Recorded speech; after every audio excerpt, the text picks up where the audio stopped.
RER, information. Nous retrouvons tout de suite le journal présenté par Éric Michel. Bonjour. Bonjour Benji, bonjour à tous. Anaïs s'approche, s'affaiblit et va bien arroser l'île.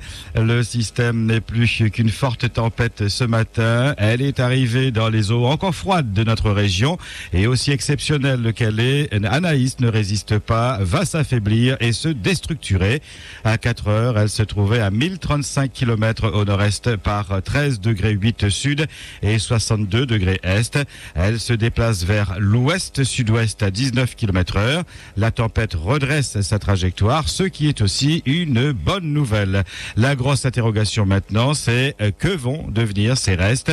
Vont-ils nous toucher de plein fouet et déverser des trombes d'eau sur l'île? Si ce cas de figure se précise, le temps va commencer à se dégrader dès jeudi. Mais cela peut se jouer à quelques kilomètres seulement, d'où l'extrême prudence du côté des prévisionnistes de Météo France. Et il est vrai qu'une lourde responsabilité pèse sur leurs épaules. De leurs prévisions dépendra le report ou l'annulation du Grand Raid dont le départ est prévu jeudi. Plus de 5000 personnes se trouveront sur les sentiers de l'île au moment où les résidus de Anaïs passeront au plus près de notre île. La sécurité a toujours été la priorité des organisateurs de cette diagonale des fous. S'il y a le moindre risque, ils n'hésiteront pas à prendre les décisions qui s'imposent. Et c'est pourquoi d'ailleurs, hier soir, Robert Chicot, le président du comité de direction, a rencontré le chef prévisionniste de Météo France, Philippe Caroff. Il aurait obtenu des nouvelles rassurantes. La course serait maintenue, mais nous en saurons plus en fin de matinée ou en début d'après-midi, puisqu'une conférence de presse sera organisée. Votre question d'actualité aujourd'hui, un cyclone au mois d'octobre. Avez-vous déjà vu cela? Est-ce que cela prouve selon vous un dérèglement du climat? Vos réponses sur le www.rer.re. Vos réactions en direct à 9h, 11h et 17h. Et en attendant, à J-2, Robert Chicot, le président du comité d'organisation du Grand Raid, nous présente les nouveautés de cette édition 2012 au micro de Laurent Natival. Quelles sont les grandes nouveautés de ce parcours 2012? Le départ, peut-être, et Mafat? Alors, les nouveautés, elles s'articulent autour de deux volets. Un, il y a eu, à l'initiative du directeur de course, Denis Boulet, des initiatives et des innovations. Et deuxième volet, c'est un environnement festif. Alors, premier volet, effectivement, directeur de course, Denis Boulet, a souhaité qu'on innove et qu'arrive à la brèche, on se paye ce mur, n'est-ce pas, du maillot. Certains le qualifieront le mur des lamentations, d'autres le mur de la honte, d'autres, ça sera le juge de paix en tous les cas. C'est le mur qui va être déterminant pour la suite de la course, parce que lorsqu'ils arrivent à la brèche, ils ont, sauf erreur de ma part, à peu près 116 km dans les jambes, et ils en ont plus de 45 à faire encore, et pas des moindres. Donc ça équilibre un petit peu les deux parties de la course. Autrefois on disait on est arrivé à Sillaos, et après on déroule. Non, c'est fini ça. Là, nous avons autant d'altimétrie dans la première partie que dans la seconde. Donc ça c'est une innovation majeure, puisqu'après arriver à la crête du Maïdo, on va descendre sur Ilet-Alcide, sur Sans Souci qui porte bien son nom, et puis arriver dans la rivière, la Possession, la Cala, enfin vous connaissez, et puis il faudra remonter encore le chemin des Anglais. Et c'est le moment où jamais d'en vouloir aux Anglais, mais bon, on leur pardonnera, et arriver au stade de la Redoute. Donc, c'est une innovation importante avec la traversée de Mafat en long et en large, je dirais, mais c'est vrai que c'est un endroit tellement beau et tellement sélectif également qu'on n'a pas osé s'en passer. La deuxième innovation, c'est dans l'aspect festif.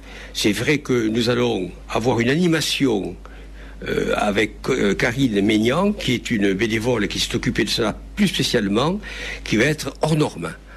Imaginez par exemple que le dimanche, eh bien, on a réussi à avoir pendant 1h30, 2 heures, pas de jaune. Pas de jaune, c'est la Réunion. C'est le créole jusqu'au bout des doigts. Et bien sûr, ça va satisfaire tous les Réunionnais, mais également les gens qui viennent de l'extérieur. Ils auront une idée du parler créole, de la chanson créole, du Maloya, du Sega, etc. Et puis, une foule, on a, je sais pas, il doit y avoir 30 ou 40 orchestres qui vont être sur le stade. À Saint-Philippe également, au départ. Alors, vous parliez effectivement du départ de Saint-Philippe. Alors, c'est vrai qu'une innovation, elle est quand même de moins d'importance, puisqu'autrefois, on partait du stade. Et là, on sera à 200 mètres vers l'est et on partira de l'Étoile de Mer, un grand parking qui nous est prêté par le propriétaire.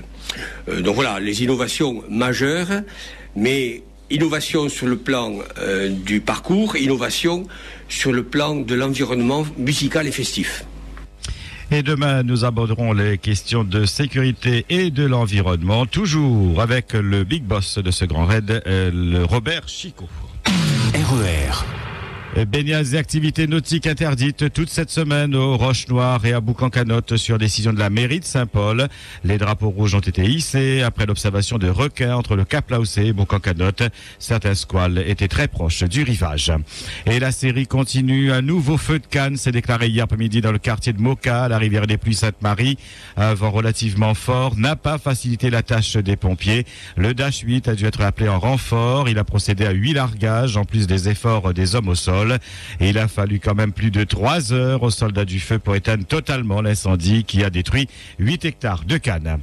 Un accident s'est produit hier au niveau de l'ancien Scal à Saint-André. La remorque d'un tracteur chargé de cannes s'est renversée sur une voiture. Au volant, une femme enceinte a été légèrement blessée et surtout beaucoup choquée. Elle a été transportée à l'hôpital pour des examens. Un peu plus loin, en direction de Saint-André, au niveau de l'ancienne charcuterie Alain sur la route de Cambuston, un autre tracteur a également perdu une grande partie de ses cannes. La circulation a été fortement perturbée, le temps de dégager la chaussée. Merci à tous ceux qui ont appelé le 39 16 16, le service info RER. RER. Toujours pas de courrier à Piton-Saint-Leu et aux Avirons. Les facteurs sont en grève depuis une semaine pour réclamer des effectifs supplémentaires. Pour l'instant, la direction est toujours opposée à la création de nouvelles tournées. Réunie hier à la préfecture à l'initiative de Jean-Luc Marx sur la question des dettes sociales et fiscales des entreprises. Autour de la table, une délégation du collectif Sauvons nos entreprises, le MEDEF, la CGPME, la FRBTP et la CAPEB.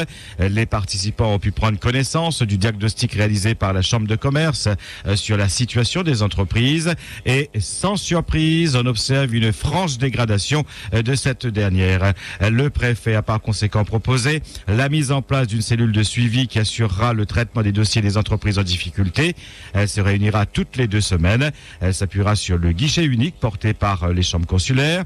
Une cellule de veille et de soutien aux entreprises se réunira aussi tous les 3 mois afin de proposer des solutions d'ordre financier pour résorber la crise.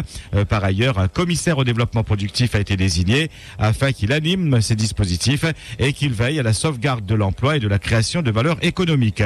Enfin, le préfet a assuré que l'État continuera sa mission de contrôle afin d'apaiser un climat des affaires assez tendu et où les opérateurs ne semblent plus avoir le sentiment qu'un traitement équitable est réservé à tous. Des dispositions qui, selon la préfecture, ont reçu un accueil favorable de l'ensemble des participants.